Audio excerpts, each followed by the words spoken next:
صرف باقر ہوگا تو اس کے معنی ہے کھولنے والا، شگاف لگانے والا، جو مکمل لقب ہے باقر العلوم، اور حدیث لوح کے حساب سے ہے باقر علمی، کہ میرے علم کو کھول کھول کے بیان کرنے والا۔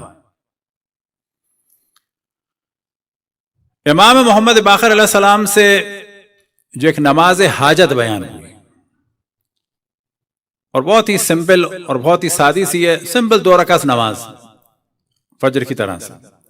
اب ظاہر ہے کہ اور مسائل ہم بیان نہیں کریں گے، اگر 2 رکعت نماز کا بھی کہا جائے تو اتنی سادی چیز نہیں ہے 2 رکعت نماز۔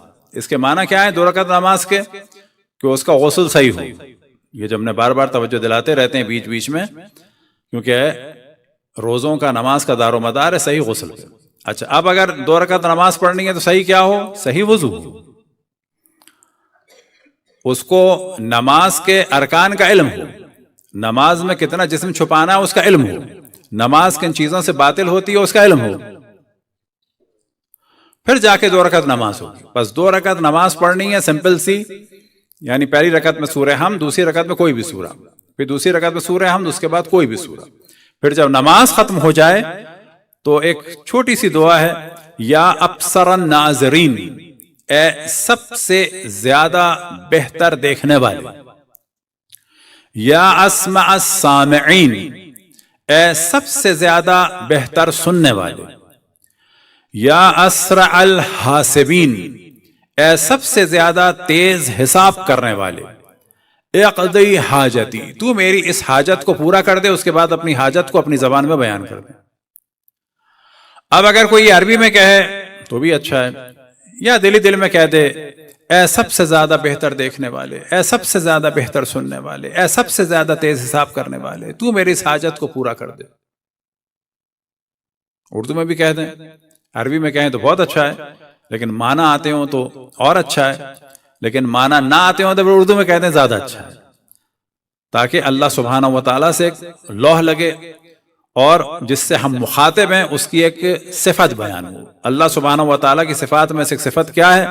یا ابصر الناظرین، سب سے زیادہ بہترین دیکھنے والے، یا اسمع السامعین، سب سے زیادہ بہترین سننے والے، یعنی جو سب سے زیادہ بہترین دیکھنے والا ہے وہ میرا حال دیکھ رہا ہے، جو سب سے زیادہ بہترین سننے والا ہے وہ میرا حال، وہ میری بات کو، میری دعا کو سن رہا ہے، جو سب سے زیادہ بہترین حساب کرنے والا ہے اس کی بارگاہ میں آ کے کہتا ہوں، کیا کہتا ہوں؟ کہ میری اس حاجت کو پورا فرما دے۔ اور بار بار ہم توجہ دلاتے ہیں کہ بعض دفعہ لوگ جلدی میں کہہ دیتے ہیں کہ یہ عمل اگر کریں گے تو ضرور ہوگا پورا، ضرور ہوگا۔ ہاں، روایات میں ہے ہوگا ضرور، لیکن گارنٹی کوئی نہیں ہے، کیونکہ باقی دیگر روایات میں ائمہ نے کیا بتایا؟ مصلحت کس کے ہاتھ میں؟ اللہ سبحانہ و تعالیٰ کے ہاتھ میں۔ ہمیں کیا ہو کے رہنا ہے؟ اللہ سبحانہ و تعالیٰ کا عبد بن کے رہنا ہے۔ اس میں اس سے ہمیں درخواست کرنی ہے، اللہ کو حکم نہیں دینا ہے، اور یہ جان کے دعا کرنی ہے کہ وہ عادل ہے اور وہ سب سے بہتر جاننے والا ہے، اور ہمارے لیے جو مصلحت ہوگی اس کو پورا کرے گا۔ پورا ہو جائے تو شکر، پورا نہ ہو تو شکر۔ اگر یہ پورا ہو گیا تو ثواب ہے، خود دعا مانگنا ثواب ہے۔ اگر ہماری دعا قبول نہیں ہوئی، یعنی جو چیز ہم مانگ رہے تھے ہمیں نہیں ملی، تو قیامت میں روز حساب ہمیں اتنی جزا ملے گی ان دعاؤں کے بدلے کہ جو دعائیں قبول نہیں ہوئی تھیں۔ صلوات پڑھیں بر محمد و آل محمد۔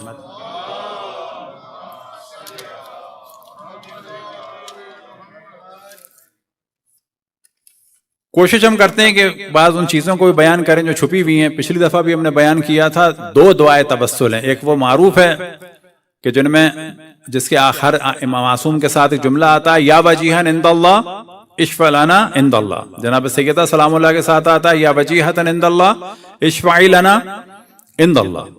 یہ ایک دعا ہے، ایک دعائے توسل غیر معروف ہے کہ جس میں اللہ سبحانہ و تعالیٰ کو مختلف معصومین کے واسطے دے دے کے دعا مانگی جا رہی ہے۔ تو امام محمد باقر اور امام جعفر صادق علیہ السلام کا واسطہ دے کے جو دعا زیادہ مانگنی چاہیے وہ ہے اللہ سبحانہ و تعالی کی رضایت اور خصوصاً آخرت کے امور۔ کسی کا بھی واسطہ دیں، کسی بھی کام کے لیے صحیح ہے، لیکن مثال کے طور پہ چہارتے معصومین کا واسطہ دیا اپنی آخرت کے لیے، بالکل صحیح ہے۔ بعد میں مخصوصاً امام محمد باقر، امام جعفر صادق علیہ السلام کا واسطہ کس کے لیے؟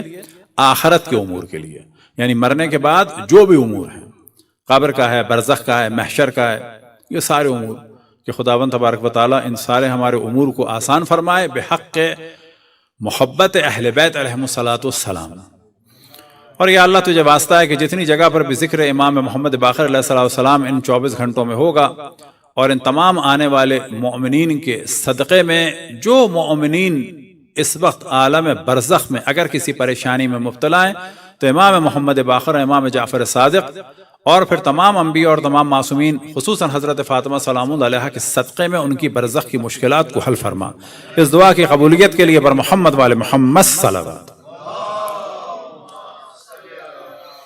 اس دعائے توسل غیر معروفہ میں جو امام محمد باقر، امام جعفر صادق علیہ السلام کے لیے جملہ آتا ہے وہ کیا ہے؟ اللہم انی اسألک بمحمد ابن علی و جعفر ابن محمد کی، یا اللہ میں تجھ سے سوال کرتا ہوں امام محمد باقر، امام جعفر صادق علیہ السلام کا واسطہ دے کے، کیا واسطہ دے کے کیا دعا کرتا ہوں؟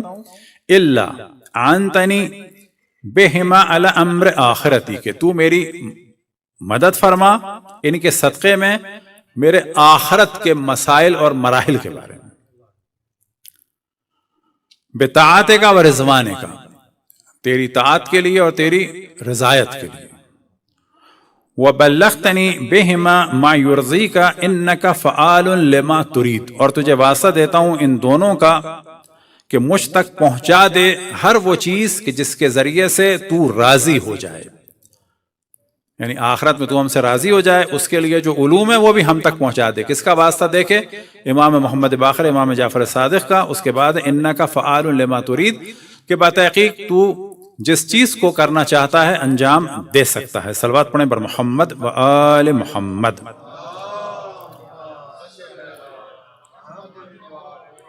اصل اسلام اشرف الانبیاء کی زندگی میں ہے ذات اشرف الانبیاء۔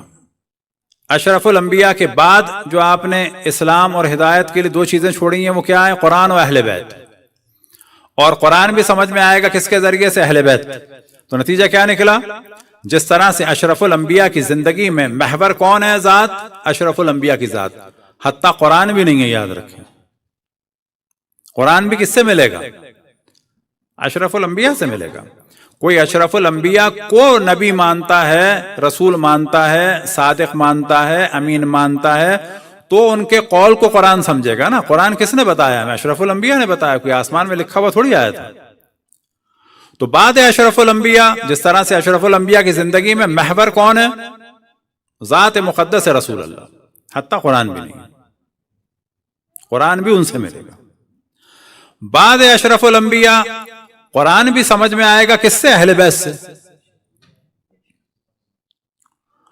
اور ہدایت کا جو سلسلہ ہے وہ اہل بیت کی اطاعت کے ذریعے سے ہے۔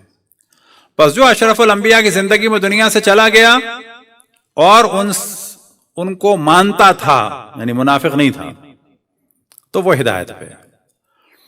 جو ان کے زمانے میں زندہ رہا اور اس نے پھر زمانہ پایا کس کا؟ مولا امیر المومنین کا۔ تو اشرف الانبیاء کو تنہا ماننے کا فائدہ نہیں ہے جب تک کہ مولا امیر المومنین کی اطاعت نہ کی جائے۔ اگر کوئی مولا امیر المومنین کی زندگی میں دنیا سے چلا گیا ان کی اطاعت کرتے ہوئے، عاقبت بخیر، لیکن اگر وہ زندہ بچ گیا تو اس کی عاقبت بخیر کب ہوگی؟ جب امام حسن علیہ السلام کی اطاعت کرے گا۔ بس اگر اس نے دو کی اطاعت کی، مولا امیر المومنین کی، اشرف الانبیاء کی، لیکن امام حسن علیہ السلام کی کا عصیان کیا تو بیکار، خسرت دین و دنیا۔ اور اگر وہ امام حسن علیہ السلام کے دور میں چلا گیا تو عاقبت بخیر ان کی اطاعت کرتے ہوئے۔ لیکن اگر زندہ رہا اور امام حسین کی اطاعت نہیں کی تو ان تینوں اطاعتوں کا بھی کوئی فائدہ نہیں ہے۔ لیکن اگر امام حسین علیہ السلام کی اطاعت کی تو عاقبت بخیر۔ امام حسین علیہ السلام کے بعد اگر وہ زندہ رہا اور امام زین العابدین کی اطاعت نہیں کی تو وہ چاروں اطاعت بیکار۔ لیکن امام زین العابدین علیہ السلام کی اگر اطاعت کر لی تو عاقبت بخیر۔ امام زین العابدین علیہ السلام کے بعد اگر کوئی زندہ رہا تو اس پر لازم ہوگا امام محمد باقر علیہ السلام کی اطاعت، اور اگر ان کی اطاعت نہیں کی، ان کو حجت خدا نہیں مانا، تو خسرت دین و دنیا۔ ان باقی ہستیوں یعنی 4 امام اور 1 نبی کی اطاعت کا اور جناب سیدہ کی اطاعت کا کوئی فائدہ نہیں ہے۔ تو یہ جلوہ ہمیں نظر آتا ہے جناب حضرت جابر ابن عبداللہ انصاری کی زندگی میں کہ وہ امام محمد باقر علیہ السلام کی محضر مبارک میں حاضر ہوئے۔ اشرف الانبیاء نے بشارت دی تھی کہ تم میرے فرزند محمد باقر علوم کو دیکھو گے اور جب ملو تو اس سے میرا سلام کہنا۔ لہذا جناب حضرت جابر کی اہم ترین فضیلت یہ ہے کہ ہر دور میں وہ اپنے زمانے کے نبی یعنی اشرف الانبیاء کی اطاعت کرتے رہے اور نبوت کے اختتام کے بعد اپنے دور کے امام کی اطاعت کرتے رہے، اور اگر یہ زندہ رہتے تو امام جعفر صادق علیہ السلام کی بھی اطاعت کرتے۔ صلوات پڑھیں بر محمد و آل محمد۔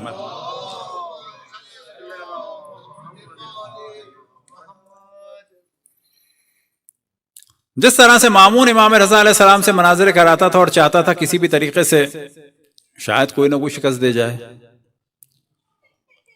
تو یہی کیفیت تھی ہشام ابن عبد الملک ابن مروان لعنت اللہ علیہم کی، بلکہ ہر اس دشمنان اہل بیت پہ لعنت و خداوند تبارک و تعالیٰ کی۔ تو ایک دفعہ جب شام میں امام کو بلایا تو وہاں پر ایک عیسائی راہب تھا، اس کے علاوہ بھی اس نے مناظرے کرائے، لیکن ایک عیسائی راہب تھا۔ تو وہاں امام گئے اور اس نے امام سے سوال کیا۔ البتہ یہ والا مناظرہ ہشام نے نہیں رکھوایا تھا، ہشام نے اور کئی مناظرے رکھوائے تھے۔ جب امام تشریف لے گئے تو اپنا حلیہ انہوں نے ظاہر نہیں کیا، لیکن وہ راہب دیکھتے ہی پہچان گیا تھا، اور دیکھنے کے بعد اسے سوال کیا کہ آیا تم مسیحی ہو یا امت مرحومہ میں سے ہو؟ تو آپ نے فرمایا کہ میں امت مرحومہ میں سے ہوں۔ پھر اس نے سوال کیا کیا تم ان کے علماء میں سے ہو یا جہلہ میں سے ہو؟ افمن علمائہم انت ام من جہلائہم، مسلمانوں کے علماء میں سے ہو یا جہلہ میں سے ہو؟ تو امام نے فرمایا انا لست من جہلائہم، میں ان کے جہلہ میں سے نہیں ہوں۔ یعنی وہاں پر بھی آپ نے ایک انکساری ظاہر کی۔ پھر اس نے سوال کیا، پھر کہہ سکتے تھے کہ میں علماء میں سے ہوں، نہ کہ علماء میں سے ہوں، بلکہ صحیح معنی میں جو اپنے زمانے کا عالم ہونا چاہیے ذریت رسول اللہ میں سے اس میں سے ہوں، لیکن آپ نے کہا کہ میں جہلہ میں سے نہیں ہوں۔ تو پھر اس نے کہا کہ کوئی آپ سوال کریں گے یا میں سوال کروں؟ آپ نے فرمایا آپ سوال کریں۔ تو اس نے چند سوال رکھے، جن میں سے ایک سوال یہ تھا کہ جنت میں لوگ غذا کھائیں گے لیکن ان کی نجاست نہیں نکلے گی، کھاؤ کوئی نجاست کا معاملہ نہیں۔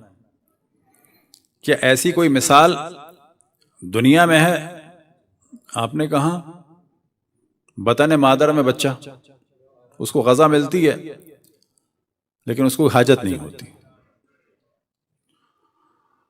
پھر اس نے کہا کہ جنت کی نعمتیں کبھی کم نہیں ہوں گی، کیا ایسی کوئی مثال دنیا میں مل سکتی ہے؟ آپ نے فرمایا ہاں، ایک چراغ سے جتنے چاہے چراغ جلاؤ، اس چراغ کی آگ نہیں کم ہوگی۔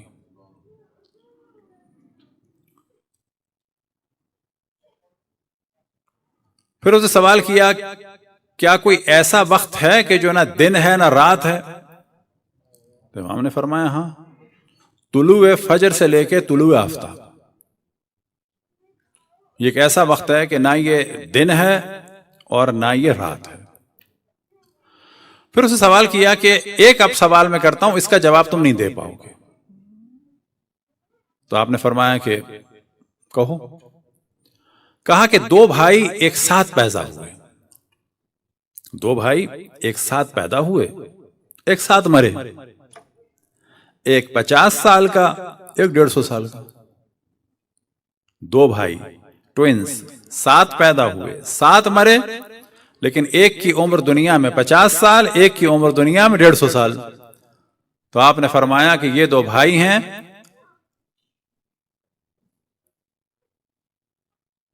عزیر اور عزیرہ. یہ دو بھائی ساتھ پیدا ہوئے. جب 25 سال کے ہوئے تو یہ ایک وادی سے گزرے کہ جہاں پر مردوں کی ہڈیاں تھیں. جناب عزیر کے دل میں خیال آیا کہ یا اللہ تو انہیں کیسے زندہ کرے گا. اسی وقت انہیں موت آ گئی، ان کا گدھا بھی مر گیا، اور 100 سال کے بعد وہ بھی زندہ ہوئے. ان کے جسم پہ گوشت چڑھا، کھال چڑھی. ان کا گدھا بھی زندہ ہوا، اس پہ گوشت چڑھا، کھال چڑھی. اور جو کھانا لے کے یہ چلے تھے وہ بھی تازہ ہو گیا. اب یہ 100 سال کے بعد پہنچے اپنے بھائی کے پاس، عزیرہ کے پاس،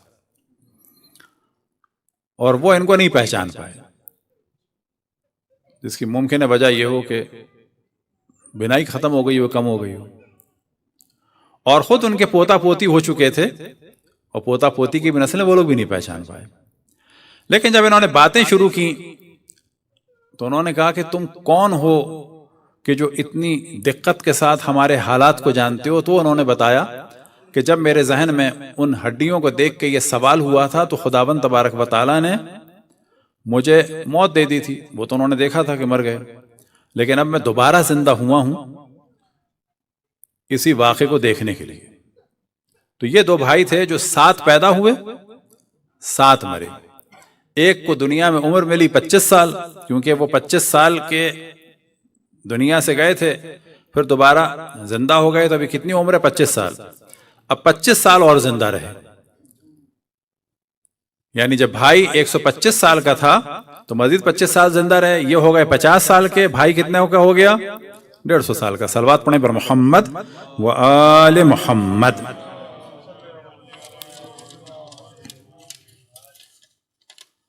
امام کے دو شاگرد کے جن کا ذکر ہم نے پہلے بھی کیا اور ہمیشہ توجہ دلاتے ہیں کہ امام کی بارگاہ میں گو کہ ایک نسب کا احترام ہے. وہ کس اعتبار سے کہ جو بھی اشرف الانبیاء کے نسب سے ہے، لیکن ایسا نہیں ہے کہ وہ مکمل احترام ہے. اصل احترام ہے کس چیز کا؟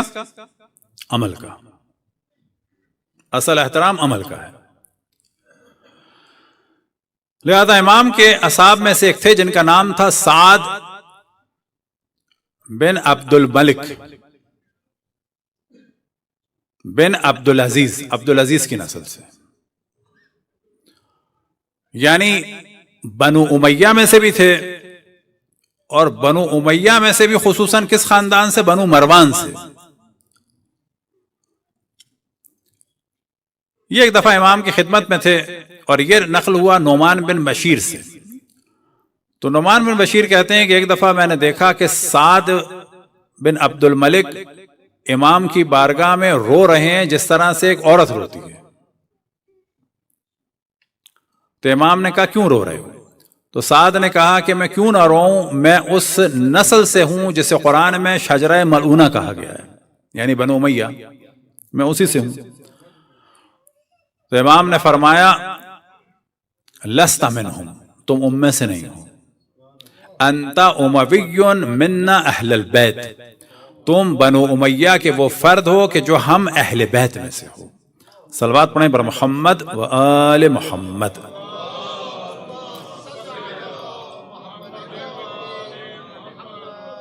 تو مومنین کو یہ ذہن میں رکھنا چاہیے کہ کوئی بھی کسی بھی خاندان کا ہو، کسی بھی شجرے کا ہو، حتیٰ اس کے باپ دادا ائمہ کے قاتل ہی کیوں نہ رہے ہوں، یہ بعض مثال ہے بنو مروان ان میں سے، لیکن اگر وہ فرد مجرم نہیں ہے اور اہل بیت کا موتی و فرما بردار ہے، اس کے قدم سرام ہوں. البتہ یہ ضروری نہیں ہے کہ بعض دفعہ لوگ کہتے ہیں جی شادی کر دیں بس. اگلی مثال ہم دیں گے تو لوگ کہیں گے کہ آپ شادی کر دیں. بابا شادی کسی سید سے بھی ہر دفعہ نہیں ہوتی. کیا سارے خاندان کے لڑکے برابر ہوتے ہیں؟ ساری خاندان کی لڑکیاں برابر ہوتی ہیں؟ نہ بابا نہ. احترام الگ چیز ہے، انسانیت میں برابری الگ بات ہے، شادی کے لیے برابری الگ موضوع ہوتا ہے. جب بھی آپ کسی سے کہیں گے نا احترام کرو، ہم سب انسان ہیں، برابر ہیں، تو فوراً دوسرا کوئی کہہ سکتا ہے آپ شادی کر دیں گے اس سے کہ اپنی بیٹی؟ ضروری نہیں ہے. ممکن ہے کہ انسان ہو،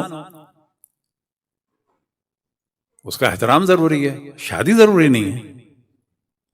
یہ لوگ خلط ملط کر دیتے ہیں. لہذا ذہن میں رکھیں کہ کوئی بھی ہو، اگر وہ اہل بیت، اول تو انسان ہے، اس کا کیا احترام ہے، حقوق ہے، خصوصاً اگر وہ مومن ہے. اب وہ میراثی ہو، جلاحہ ہو، یا جیسے پنجاب میں کہا جاتا ہے کمی ہو، ایک میراثی ہوتا ہے، ایک دوسرا بھی وہاں پر ہوتا ہے اپنا بھانڈ. فی الحال وہ اہل بیت کا مطیع و فرما بردار ہے، اس کے قدم سر آنکھوں. اگر وہ ہم سے عمل میں بہتر ہے، قطعاً ہم سے بہتر ہے. اب ایک ہم میں صفت اگر ہے سید ہونے کی، وہ ہم نے کوئی اپنے ہاتھ سے تو نہیں حاصل کی، کون سی ہمارے اپنے ہاتھ کی ہے، وہ اس پہ شکر کرنا چاہیے. اس پہ سید کا کام کیا ہے کہ اس غیر سید سے بہتر ہونا چاہیے اس کو، رحمت میں، شرافت میں، علم میں، دین کی خدمت میں. سید کا فقط کام نہیں ہے سید سید سید سید سید، نہ ایک چیز ہے جو ہمیں مل گئی، ہم نے اس کے لیے وہ کام نہیں کیا، خداوند تبارک و تعالیٰ نے دے دی. تو جو بھی اہل بیت علیہ السلام کا مطیع و فرما بردار ہو، کسی بھی قوم کا ہو، کسی بھی قبیلے کا ہو، بہترین کام اس کے ماں باپ کیوں نہ کرتے ہوں، لیکن اگر خود وہ اچھا ہے تو کیا کرنا ہوگا، ہمیں اس کا احترام کرنا ہوگا.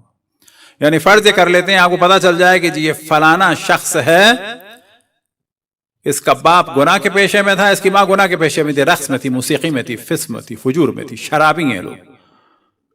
اب کیا کریں؟ بیٹا اس کا جو ہے وہ بہت ہی نیک ہو، بیٹی اس کی نیک ہو، ہم سے بہتر ہے کہ نہیں ہے؟ قطعاً ہم سے بہتر ہے. یہاں پہ نہیں کہنا کہ جی یہ تو نائی ہیں، تو قصائی ہیں، تو انصاری ہیں، تو یہ ہیں، یہ تو وہ ہیں. نا، اصل چیز کیا ہے؟ اہل بیت علیہ السلام کی اطاعت. لہٰذا اس سعد بن عبد الملک سے بدتر شجرہ کسی کا بھی نہیں ہو سکتا. اگر ہمارے اڑوس پڑوس میں کوئی بھی ہو، ان سے زیادہ برا شجرہ ہو سکتا ہے کسی کا دشمنان اور قاتلین اہل بیت کا؟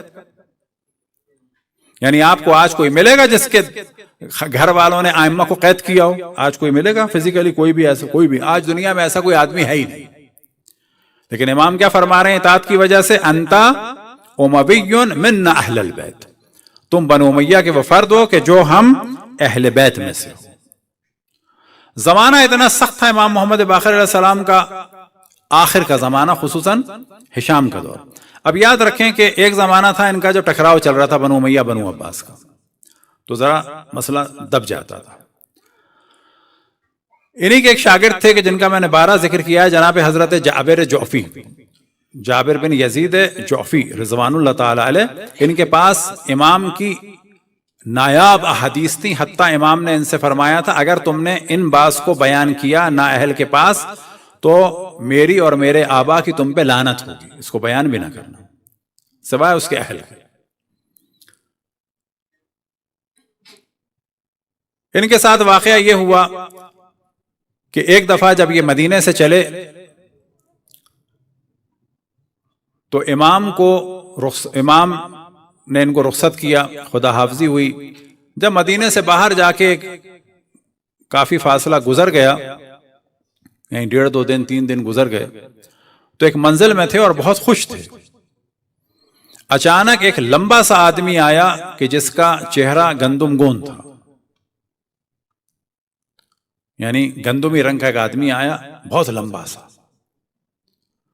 اور اس نے آ کے امام کا خط دیا جابر جعفی کو، اور اس پر گیلی مٹی کی مہر لگی ہوئی تھی. جس طرح کہ اب مہر لگاتے ہیں، لاکھ کی لگاتے ہیں، تو وہ گیلی مٹی کی یعنی چکنی مٹی کی مہر لگی ہوئی تھی، اور مہر ابھی تک گیلی تھی. اور یہ خط ان کو ملا ہے ظہر کے بعد.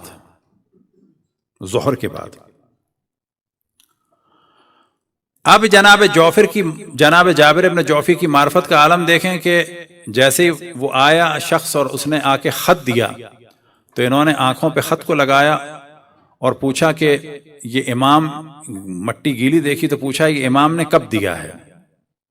کہا کہ ابھی دیا ہے. کہا کب؟ ظہر سے پہلے یا ظہر کے بعد؟ کہا ظہر کے بعد. ابھی ظہر کی نماز پڑھی تھی انہوں نے. اب یہ اتنے دور نکل چکے ہیں 2-3 دن کے فاصلے پر، اس وقت ان کو خط ملا ہے امام کا جو فوراً آیا ہے۔ اب یہ واضح سی بات ہے کہ معجزے سے خط آیا ہے، اور امام ان کو ایک نصیحت کرنا چاہ رہے ہیں، ایک عجیب مشکل میں بھی ڈال رہے ہیں ان کی جان بچانے کے لیے۔ اور جب انہوں نے خط دیکھا تو خط کو چوما، اور چومنے کے بعد ان کے چہرے کا رنگ بدل گیا، اور پھر ان کو مسکراتے ہوئے نہیں دیکھا، یہاں تک کہ یہ کہتے ہیں کہ میں سمجھ نہیں پایا، اور جب میں نے کوفے میں ان کو خدا حافظی کہا، یہ اپنے گھر چلے گئے، میں اپنے گھر چلا گیا، اور جب اگلے دن میں نے ان کو دیکھا تو دیکھا کہ ڈنڈے پہ یہ سوار ہیں، یعنی ٹانگوں کے بیچ میں ایک بانس ہے، اور بچوں کے ساتھ کھیل رہے ہیں، اور لوگوں سے کہہ رہے ہیں سواری آ رہی ہے، میری راستہ چھوڑو، اور یہ پاگل بن کے کوفے میں گھومتے رہے، یہاں تک کہ اسی ہشام کا خط آیا گورنر کے لیے کوفے کے کہ جابر جعفی کو قتل کر دو۔ تو اس نے کہا کہ بھئی یہ تو پاگل ہو چکا ہے، جب بلایا گیا تو پتا چلا کہ یہ تو پاگل ہو چکا ہے، اس نے جواب میں بھیج دیا اور قتل نہیں کیا۔ اور بعض جگہ بیان ہوا کہ اس نے کہا کہ شکر ہے خدا کا کہ جابر پاگل ہو گیا، ورنہ اس کا خون میرے ذمہ ہوتا۔ اس زمانے میں بھی کچھ ایسے لوگ تھے کہ جو تھے تو ظاہر ہے کہ اسی پورے سلسلے کے، لیکن قتل کرنے سے بچتے تھے۔ اب یہ سلسلہ تھا کہ وہ روایتوں کو بچایا جائے، کیونکہ یہ قتل ہو جاتے، تو امام نے ان کو یہ حکم دیا کہ یہ روپ دھارو، اور یہ روپ دھار کے انہوں نے ان روایات کی حفاظت کی، اور جب وہ شر ٹل گیا تو دوبارہ انہوں نے اپنے آپ کو نارمل ظاہر کیا اور ان روایات کو آگے بیان کیا۔ صلوات پڑھیں بر محمد و آل محمد۔ اب یہ معرفت تھی جناب جابر جوفی کی کہ پوچھ رہے ہیں خط کب دیا؟ اچھا ظہر کے بعد دیا۔ وہ تعجب نہیں ہو رہا انہیں، لیکن ہر جو صحابی ہوتے تھے امام کے وہ الگ ہوتے تھے۔ اب مثال کے طور پر ایک صفوان بن یحییٰ اپنے دادا سے نقل کرتے ہیں محمد سے، اور کہتے ہیں کہ میرے دادا نے کہا کہ میں امام محمد باقر علیہ السلام سے ملنے کے لیے گیا اور انہوں نے مجھے گھر میں نہیں آنے دیا۔ جو دربان تھا اس سے میں نے پیغام بھجوایا، انہوں نے مجھے گھر میں نہیں آنے دیا، اور جو دوسرے لوگ آ رہے تھے، دوسرے مذاہب کے لوگ اور مختلف لوگ، ان کو آنے دے رہے تھے، مجھے نہیں انہوں نے آنے دیا۔ یہاں تک کہ میں بہت دیر کھڑا رہا، اس کے بعد گھر واپس آ گیا، اور پھر اس کے بعد یہاں تک کہ مغرب کی نماز پڑھی، بڑی مشکل سے عشاء کی نماز پڑھی، اور دل کے اندر میں بہت ہی کڑتا رہا کہ یہ امام نے میرے ساتھ کیا کیا۔ بد عقیدہ لوگ آ رہے تھے، کیا میں دوسرا کوئی مذہب اختیار کر لوں، ادھر چلا جاؤں، ادھر چلا جاؤں، ادھر چلا جاؤں؟ یہی سوچ رہا تھا کہ دروازے پہ دستک ہوئی اور امام کے خادم آئے اور کہا کہ امام تمہیں فوراً بلا رہے ہیں۔ اور جب امام کی خدمت میں یہ پہنچے تو انہوں نے کہا کہیں جانے کی ضرورت نہیں ہے، ہمارے ہی پاس رہو، اور پھر وجہ بیان کی کہ ان کی جان بچانا مقصود تھا، کہ ممکن ہے اس وقت کچھ ایسے لوگ تھے کہ اگر یہ اندر جاتے تو ان کی جان کو خطرہ ہو جاتا۔ باقی جو لوگ مختلف ادیان کے تھے، مذاہب کے تھے، ان کے لیے کوئی پرابلم نہیں تھا، ان کے لیے پرابلم ہو جاتا۔ اب یہ یہاں پر پریشان ہو گئے، لیکن جناب جابر جوفی پریشان نہیں ہوئے۔ یہ یہاں پر سوچ رہے تھے کہ واقعا میں صحیح راہ پہ ہوں یا نہیں ہوں، کون سا مذہب اختیار کروں اگر مجھے امام نے دھتکار دیا، لیکن ان کے ذہن میں ایسا نہیں آیا۔ وجہ کیا ہے کہ مومنین میں بھی اور اصحاب میں بھی اور علماء میں بھی اور انبیاء میں بھی سب میں درجات ہوتے ہیں۔ صلوات پڑھیں بر محمد و آل محمد۔ امام محمد باقر کے پاس ان کے ایک صحابی آئے، اور امام نے کچھ جب درس ختم ہو گیا، روایتیں بیان ہو گئیں، تو ان کو قریب بلایا، اور بلانے کے بعد فرمایا کہ تم نے خواب دیکھا ہے، پریشان ہو؟ کہا کہ جی مولا، میں بیان کروں یا تم بیان کرو گے؟ کہا کہ آپ فرمائیں مولا۔ اب یہ خواب کیا ہے؟ یہ ذہن میں رکھیں کہ ہمارا کام ہے خدا رسول اور خدا سے دعا کرنا، رسول اللہ اور ائمہ توسل کرنا، چاہے پورا ہو یا نہ ہو، اور ان کے دشمنوں سے نفرت کرنا، چاہے وہ ہمیں خواب میں جیسے بھی نظر آ جائیں۔ خواب کے ذریعے سے کبھی بھی حق اور باطل کی اس طرح تمیز نہیں ہوتی۔ ہمارے خواب، انبیاء کے خواب الگ ہوتے ہیں۔ اب یہ خواب انہوں نے دیکھا۔ خواب کیا دیکھا تھا؟ خواب یہ دیکھا کہ جو قریش کے دو بت کہ جن کے لیے مولا امیر المومنین کی دعا بھی ہے سمنے القریش، قریش کے دو بتوں پہ جو لعنت بھیجی ہے، دیکھا کہ میں بیٹھا ہوں ان کی قبر کے پاس اور قبر شگافتہ ہوئی، آسمان سے ملائکہ نازل ہوئے اور انہوں نے آ کر ان کی داڑھی پر جو ہے وہ لگایا کچھ۔ اب عرب دنیا میں کیا لگایا جاتا ہے داڑھی پہ ابھی بھی اور پہلے بھی؟ خوشبو، عطر۔ انہوں نے خواب کیا دیکھا؟ کچھ لگایا ہے۔ انہوں نے کیا کہا، کیا سمجھا کہ عطر لگایا ہے۔ کہنے لگے پھر تھوڑی دیر میں قبر کھلی اور یہ لوگ زندہ نکلے اور ملائکہ نازل ہوئے اور داڑھی پہ کچھ لگا دیا، اور یہ مستقل تھوڑی تھوڑی دیر میں ہوتا رہا۔ تو امام نے کہا کہ پھر تمہارا ایمان متزلزل ہو گیا۔ کہا تم نے کیا تھا، کیا لگایا؟ کہا کہ عطر۔ کہا تم نے سونگا تھا؟ کہا کہ نہیں وہ تو لگاتے ہیں، یعنی ہم بھی کسی کو دیکھیں تو کیا دیکھیں گے؟ مثال کے طور پہ کسی کو ایسے کرتے ہوئے دیکھیں ویڈیو میں تو کیا سمجھیں گے؟ اسپرے، لیکن ہمیں تو نہیں معلوم خوشبو ہے کہ کیا ہے۔ تو امام نے کہا تم نے دیکھا تھا کیا ہے؟ کہا نہیں۔ کہا کہ مشرق اور مغرب میں جب بھی کوئی مظلوم قتل ہوتا ہے تو اس کا خون ان کے چہرے پہ آ کے لگایا جاتا ہے۔ اب یہ مظلوم دو طرح کے ہو سکتے ہیں، شیعہ مظلوم اور عام مظلوم۔ اب آپ کہیں کہ عام مظلوم کا ان سے کیا تعلق؟ انہوں نے جو ہر چند سال کے بعد علم زیادہ ہوتا ہے اور دنیا کا علمی معیار بلند ہوتا ہے اور کلچر بلند ہوتا ہے، ان لوگوں نے ائمہ کی مخالفت کے بعد جتنی تیزی سے کلچر بلند ہونا چاہیے تھا اس کی سرعت کو اور اسپیڈ کو روک دیا۔ ورنہ اگر ائمہ علیہ السلام عدل اور انصاف کے پرچم کو بلند کرتے تو آج دنیا عدل اور انصاف کے الگ معیار پر ہوتی۔ جس طرح سے آج کہا جاتا ہے، آپ دیکھتے ہیں کہ کتنا واضح ہو گیا ہے کہ یہ ظلم نہ کرو، ابھی سوشل میڈیا کے بعد ممکن ہے یہ والا کام بہت پہلے ہو چکا ہوتا۔ تو امام فرماتے ہیں کسی مظلوم کا جہاں بھی قتل ہوتا ہے تو اس کا خون آ کے ان کے چہرے پہ لگایا جاتا ہے تاکہ روز قیامت یہ خون گواہی دے۔ صلوات پڑھیں پر محمد والے محمد۔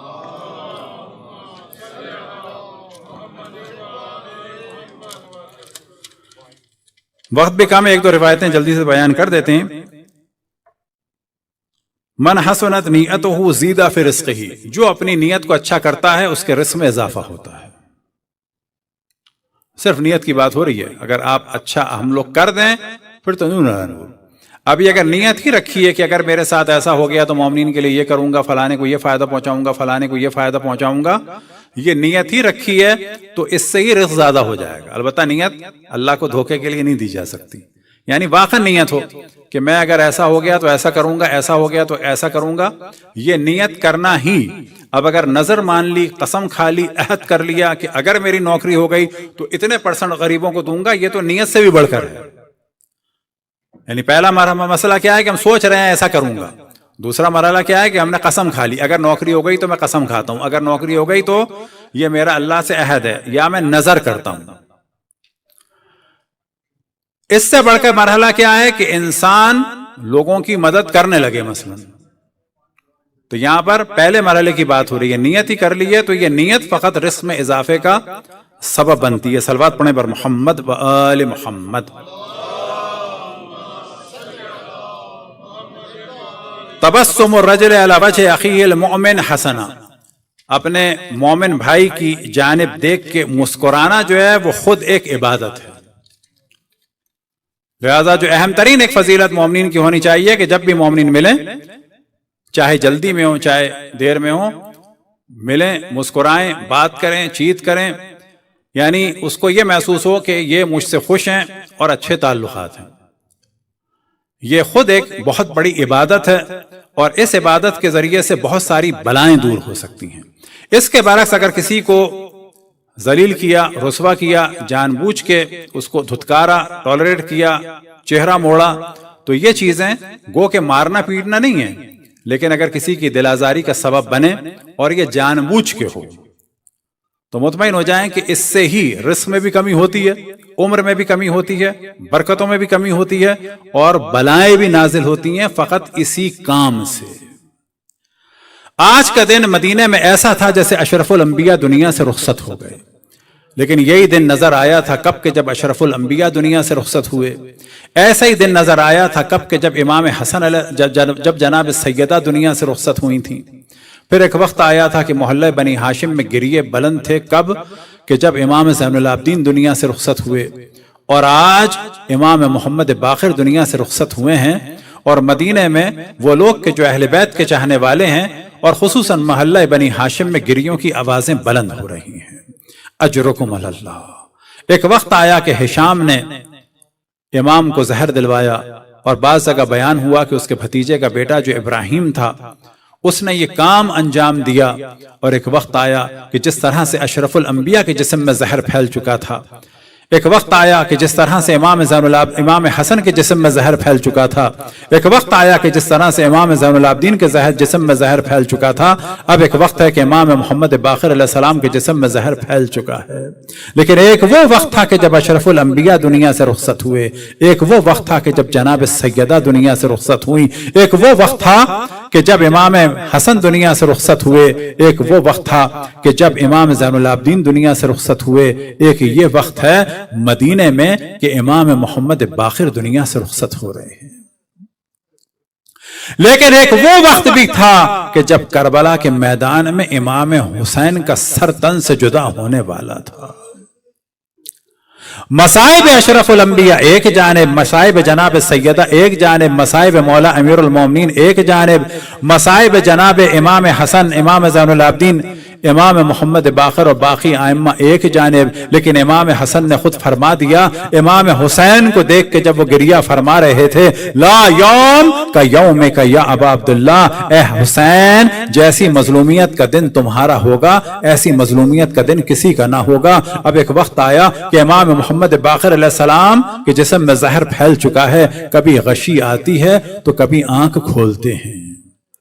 ایک وہ وقت بھی تھا کہ اشرف الانبیاء آنکھ کھولتے تھے تو جناب سیدہ کو دیکھتے تھے، لیکن جب جناب سیدہ کو دیکھتے تھے تو جناب سیدہ ہی نظر نہیں آتی تھی، یہ بھی نظر آتا تھا کہ اس کی پسلیاں بھی ٹوٹیں گی، علی کے گلے میں رسی کو ڈالا جائے گا، سیدہ پہ تماچا بھی پڑے گا اور تعزیانہ بھی پڑے گا اور محسن کو قتل کر دیا جائے گا۔ یا امام محمد باقر آپ دنیا سے جا رہے ہیں، لیکن آپ کو وہ منظر تو نہیں نظر آ رہا کہ آپ کی بیٹیوں پہ تماچے پڑیں یا تعزیانے پڑیں۔ آپ کی بیٹی دیوار و دروازے کے درمیان ہو، آپ نے اپنی بیٹیوں کو دیکھا، کبھی جناب ام سلمہ کو دیکھا، کبھی جناب زینب کو دیکھا، یہ بیٹیاں اپنے بابا امام محمد باقر کے ارد گرد کھڑی ہیں، گریہ کر رہی ہیں، تو ہم کس طرح سے تعزیت پیش کریں امام محمد باقر کی خدمت میں کہ یا امام محمد باقر آپ کو زہر تو دیا گیا لیکن آپ مدینے میں ہیں، نہ اپنے جد کس طرح سے جناب سیدہ کے مصائب دیکھ رہے ہیں، نہ اپنے جد مولا امیر المؤمنین کی طرح سے جناب زینب کے ہاتھوں میں رسیوں کا منظر دیکھ رہے ہیں، نہ امام حسین کی طرح سے ان خیموں کو دیکھ رہے ہیں کہ جو کچھ دیر میں جلنے والے ہیں۔ آپ کے سامنے بیٹیاں ہیں لیکن ان کی نہ چادریں چھنیں گی، نہ مخنے چھنیں گے، نہ تماچے پڑیں گے، نہ خیمے جلیں گے۔ اور اسی طرح سے ہم پرسہ دے سکتے ہیں جناب زینب اور جناب ام کلثوم کو کہ جو امام محمد باقر کی بیٹیاں ہیں کہ بیبیوں آپ کے بابا دنیا سے جا رہے ہیں، لیکن جس طرح سے سکینہ اور رقیہ کے بابا جا رہے تھے، جس طرح سے زینب اور ام کلثوم کے بھائی جا رہے تھے امام حسین، آپ کی وہ کیفیت نہیں ہے۔ آپ جانتی ہیں کہ آپ کے بابا امام محمد باقر دنیا سے جائیں گے لیکن آپ پہ تعزیانے نہیں پڑیں گے، آپ پہ تماچے نہیں پڑیں گے۔ ہاں خطرے ہوں گے، بنو امیہ کا دور ہوگا، پھر بنو عباس کا دور آئے گا، لیکن جو مصائب زینب اور ام کلثوم پہ پڑے، جو سکینہ اور رقیہ پہ پڑے، وہ مصائب آپ پہ پڑنے والے نہیں۔ ایک وقت آئے گا کہ جناب امام جعفر صادق گریہ فرمائیں گے، اپنے بابا کو چند قطرے پانی پلایا ہوگا، اپنے بابا کے سر کو اپنی آغوش میں رکھا ہوگا، اپنے بابا کے سر کے پسینے کو خشک کیا ہوگا۔ یا امام جعفر صادق آپ کے بابا دنیا سے جا رہے ہیں لیکن آپ مدینے میں ہیں، ہم آپ کو تسلی نہیں دے سکتے، ہماری کیا مجال کہ کوئی جملہ ایسا کہہ سکیں، لیکن ہم اتنا کہہ سکتے ہیں کہ جو مصائب آپ کے جد امام زین العابدین پہ پڑے وہ آپ پہ نہیں پڑیں گے، آپ کو جلتے ہوئے خیمے سے نہ نکالا جائے گا، آپ پہ تعزیانے نہیں پڑیں گے، آپ پہ تماچے نہیں پڑیں گے، آپ کے گلے میں خار دھاردار توق نہ ہوگا. آپ کو ایسے اونٹ پہ باندھ کے نہیں بٹھایا جائے گا کہ جو قدم اٹھائے گا تو کبھی رانوں سے خون بہے گا, کبھی گلے سے خون بہے گا. ہاں مومنوں, ایک وقت آیا کہ امام محمد باقر اپنے بچوں کو دیکھ رہے ہیں اور دیکھتے ہی دیکھتے دنیا سے رخصت ہو گئے. کبھی ان کی زوجہ نے گریہ کیا, کبھی ان کی بیٹیوں نے گریہ کیا, کبھی ان کے بیٹوں نے گریہ کیا. امام جعفر صادق آگے بڑھے, اپنے بابا کے چہرے کو چوما ہوگا, لیکن آئے کربلا کے میدان میں امام زین العابدین نے امام حسین کو رخصت کیا, لیکن اس دل کی تڑپ کے ساتھ آئے بابا کی مدد نہ کر سکا, آئے بابا کی خدمت نہ کر سکا. ابھی ایک منظر امام زین العابدین کو دیکھنا ہے کہ شمر نے سر تن سے جدا کیا, نو کے نیزہ پہ بلند کیا. شمر نے ندا دی, احرقوا بیوت الظالمین, خیموں میں آگ لگنے لگی. کبھی جلتے ہوئے خیموں سے پھپھیوں کو نکلتے ہوئے دیکھا, کبھی بہنوں کو نکلتے ہوئے دیکھا. ماتم حسین.